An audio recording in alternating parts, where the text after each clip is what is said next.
As one of the country's leading resellers of LED light products, the guys at Snake Racing often get inundated with emails from overseas suppliers asking them to stock their products. Now, while the team at Snake aren't about to start stocking gear that doesn't meet their very high standards, they decided just to order a couple of lights in to take a look at the quality. You'll be amazed at what they found. It's worth noting that when the team at Snake ordered the lights, they had to pay extra for a waterproof Deutsch plug to be added, and extra again for the wiring loom. Of course, these are not only standard features with the Rigid Industries range, but with the Rigid gear, it's also of the highest quality. Take a look at the cheaper gear and make your own mind up about its quality. One of the first problems we encountered was the waterproof Deutsch plug on the cheap light. Well, the pins inside that plug don't actually protrude far enough to make contact with the plug on the loom, making this plug virtually useless. In order to even test the output of the light, I had to strip the plugs and solder the loom together myself. It's not ideal, but we wanted to see how this light would actually perform. Once we had the wiring sorted out, we ran into the next problem, and that is that the bracket that's supplied is virtually impossible to fit to the light itself.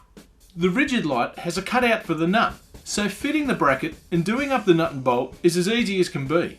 But on the cheaper light, there was no way to hold the nut in the correct position, and even once you managed to get one side done, the other hole simply didn't line up. Not to mention the mismatch between the hole in the bracket and the nuts they supplied. Okay, quick recap. We've paid extra for a plug that we've had to butcher in order to be able to use, and we've got a bracket that we can't even really utilise properly.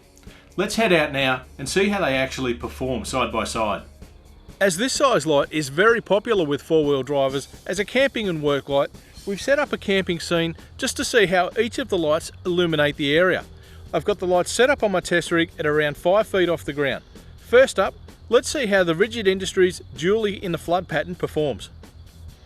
As you can see, the Rigid Dually in the flood pattern offers a very wide, even spread of light that has no problem illuminating not only my campsite, but plenty of room around it.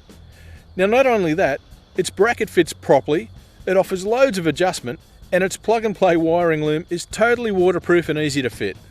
Okay, now let's take a look at the cheaper model. The cheaper light does produce a very usable light, but it doesn't come even remotely close to the output of the Rigid light.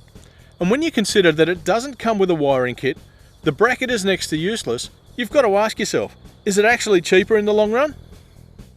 Speaking of the long run, you've got to wonder how this light's going to stand up to a bit of punishment over a period of time.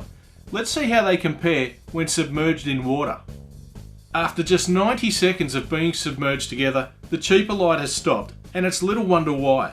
The air bubbles that came out of the light and the amount of water in the light tell the story. There you have it, the results speak for themselves. Next time you see that bargain of the year on some dodgy online auction site, ask yourself, am I really getting what I paid for? Well, to find out more or to order a set of Rigid Industries lights online, simply head to snakeracing.com.au.